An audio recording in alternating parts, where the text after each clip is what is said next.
प्रकाश कनोजे, समाजसेवक, नाशिक, महाराष्ट्रातून.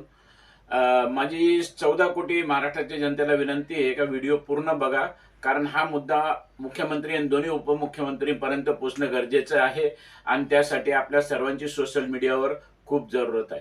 आज आपण पाहिलं असेल का काही दिवसात एक मुद्दा चालला होता, तो 2-3 दिवस टीव्हीवर चालला, नंतर गेला निघून.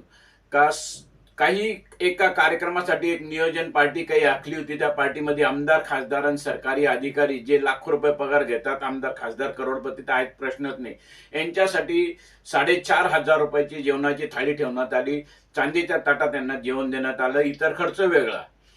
तर माझी असं म्हणणं आहे का बुवा, महाराष्ट्रावर 8 लाख कोटी रुपयाच्या वर कर्ज आहे. एका मिनिटाला 6 लाख रुपयाच्या वर व्याज चालू आहे. मग हा वायफट खर्च कशाला? तर तुम्ही विचार करा, आज बरेचसे रस्ते बरोबर नाहीये. शाळेत जाण्यासाठी लोक, विद्यार्थी हे पुरातून आपला जीव धोक्यात घालून जात आहे. पालक त्यांना जीव धोक्यात घालून नेत आहे, कारण रस्ता नाही, पूल नाही तिथं. त्या पैशात पूल झाला असता. माझी माऊली रस्त्यावर बसून भाजी विकती, लोक दुकानात कामं करतात, कंपनीत कामं करतात. ते पैसे टॅक्सच्या रूपाने जे आमच्या मूलभूत गरजासाठी, महाराष्ट्राच्या विकासासाठी देतात, तुम्ही असे खर्च करतात. मला असा एक प्रश्न पडतो का आज अशी परिस्थिती असताना तुम्हाला 4,500 रुपयाच्या ताटाचं जेवण गळ्याच्या खाली उतरलं कसं? तर प्लीज असं करू नका. मुख्यमंत्री साहेब, खूप आशा आहे मलाही आणि पूर्ण महाराष्ट्राला, तुम्ही एक काहीतरी नवीन प्रथा सुरू करू शकतात. त्यासाठी मी तुम्हाला एक सूचित करतो का सरकारचे कुठलेही कार्यक्रम असले एकदम साध्या पद्धतीने केलं जाईल. एक नियम बनवा. तर तुम्हाला जर काही सकाळच्या वेळेस कार्यक्रम ठेवायचा आहे तर मिसळ पाव ठेवा, पुरी भाजी ठेवा, बटाटा वडे हे ठेवा.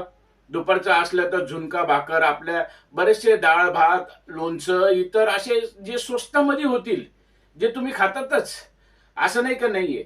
पण सरकारचे पैसे म्हणजे जनतेचे कष्टाचे पैसे तुम्हाला कुठल्या कामाला दिले? तर ते विचार करून तुम्ही एक नियोजन आखा. लोकही सांगतील का एक मुख्यमंत्री आला आणि त्याने असं एक नियोजन लावलं का साध्या पद्धतीने कुठलेही कार्यक्रम केले जाईल आणि ते पैसे विकासाचे ना हो. तुम्ही विचार करा ना. आणि माझी हात जोडून एक विनंती आहे का जर तुम्हाला असे काही कार्यक्रम आखायचे असेल महागाचे, 4,500, 5,000, 10,000ची थाळीचे, तर सरकारचे जनतेचे कष्टाचे पैसे नका वापरू. तुम्ही प्रकाश कनोजेला सांगा, माझा स्क्रीनवर नंबर येणार आहे, तर मी तुमच्यासाठी भीक मागेल आणि तुम्हाला जीव घालेल. भीक मागायला मी एक्सपर्ट आहे बरं का. कारण मी अजय देवगणसाठी भीक मागितली होती, त्याला पैसे पाठवले, ऑनलाईन गेमची ऍड करायचे, तो आता टीव्हीवर गायब झाला, ऍड करत नाही तो. आणि आपल्याला पण माहिती आहे का, आपल्याला मुख्यमंत्री साहेब माझ्या आंदोलनावर उत्तर द्यावं लागलं होतं. तर त्याच्यामुळे असं काही आखू नका. एक साधं सिंपल करा, ही विनंती आहे. खूप अपेक्षा आहे आम्हाला तुमच्याकडनं. आणि या पद्धतीचे यापुढे असेही कार्यक्रम होणार नाही. आणि ज्यांनी 4,500 रुपयाच्या थाळ्या खाल्ल्या त्यांनी ते पैसे सरकारच्या तिजोरीमध्ये भरावे आणि भरू शकता. ऐपत आहे हो तुमच्या. विचार करा ना, त्या माऊलीचे पैसे, कष्टाचे पैसे, ते रस्त्याचे एखादा पूल बांधला गेला असता, एखादी अँब्युलन्स आली असती, बरेचसे काही झाले असते. लोकांना ते काल का परवाची न्यूज आहे, देह न्यायला, डेड बॉडी न्यायला रस्त्याने ते लोकांनी असे कसे कसे निघले त्या नदीतून त्यांनाच माहिती. ज्याला त्रास निघतो ना त्याला माहिती. आपण बंगल्यात बसून तर मला काय कळणार आहे हो.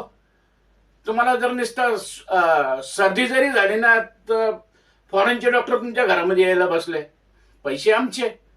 आम्हाला झालं तर सरकारी दवाखान्यात गेलं तर नीट ट्रीटमेंट भेटत नाही. तर सगळ्या सुविधा आणि याच्यासाठी देतो, तेवढं लक्षात घेऊन आखा. आणि एक नाव होईल तुमचं. विशेष म्हणजे एका मुख्यमंत्री होता, यांनी साध्या पद्धतीची एक नियम बनवून गेला. हात जोडून माझी विनंती, काही चुकलं असेल मला माफ करा प्लीज. आणि जनतेला सांगा, प्लीज हा मुख्यमंत्री उपमुख्यमंत्रीपर्यंत व्हिडिओ पोहोचवा.